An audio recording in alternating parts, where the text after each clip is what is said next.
Hello, everybody, and welcome to another episode of Magnificent Math with Mrs. Murray. Bum. Today we are starting a new chapter, and this chapter is going to be working with absolute functions. So the first section of this chapter is working with absolute value, and I'm sure that you have worked with absolute value in the past. We use it every day in our daily lives with things like money, with the temperature.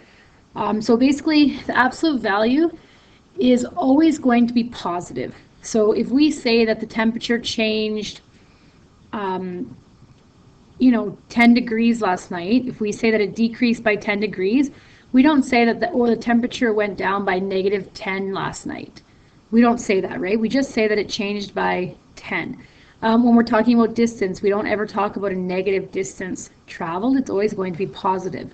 So simply put, any value that's in between these lines here, those lines indicate that we're taking the absolute value of that. It's unchanged if it's a positive number. If it's a negative number, though, the absolute value is going to be positive. So taking the first example, the absolute value of 3 is just 3. Here, the absolute value of -7 is actually going to be equivalent to negative multiplied by -7. And what I mean is that. So the absolute value is actually negative multiplied by -7, and then we end up at 7. Am I expecting you to show this step? No. Okay, it's just, at this point, it's expected to know that that is how we get to this step. Okay? So when we're evaluating the absolute value expressions, what we need to do is think about the value within the absolute value notation. So in the first part here, we have 4 minus this -6 just becomes 6. So we're left with 4 minus 6, which would equal -2. Okay? We don't have to change this. Okay, because in this first step, we've taken the absolute value already, and we're just evaluating the expression. So the expression is going to stay at -2. Okay, in this example here, we're going to use our order of operations. So these absolute value notations actually work as kind of like brackets. So what we've got is 5 minus 3, and then multiplied by 2 minus 7. Now, if you take 2 minus 7, we know that that should equal -5. When we rewrite it, it's going to become positive. So the expression changes to 5 minus 3 multiplied by 5. Using our order of operations, we end up at 5 minus 15, which equals -10. In the last step, we have to follow order of operations again, so we're going to work within these brackets. 5 minus 7 is -2. When we square that, we get 4, and I'll show that in this next step.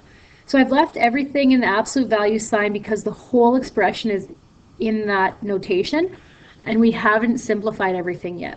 So we're going to continue simplifying. -2 multiplied by 4 is -8, and then plus 6 will stay, so we're left with -8 plus 6. Simplifying that will become the absolute value of -2, which is 2. Okay? So you'll see maybe word problems, and on this particular question it says, on stock markets, individual stock and bond values fluctuate a great deal, especially when the markets are volatile. A stock in the TSX opened the month at $13.55 per share. Then it dropped to $12.70, increased to $14.05, and closed the month at $13.85. So we want to determine the total change in the value of the stock for the month.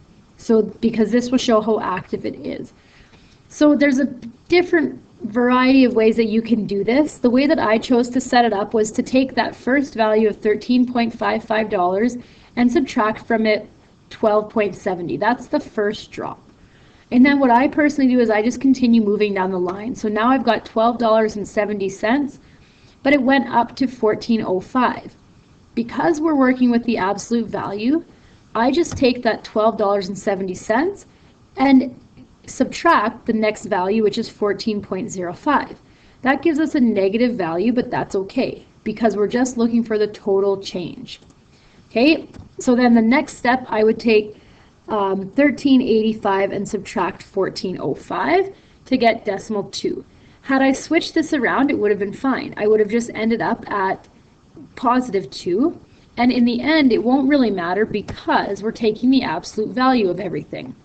So when we take the absolute value, we're left with decimal 85 plus 1.35 plus 2, which leaves us with a total change of $2.40.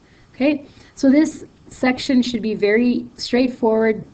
Basically, whenever anything is negative, it just becomes positive. We rewrite it as a positive, okay? So that's it for this lesson, super quick, and we'll see you tomorrow to work on the assignment.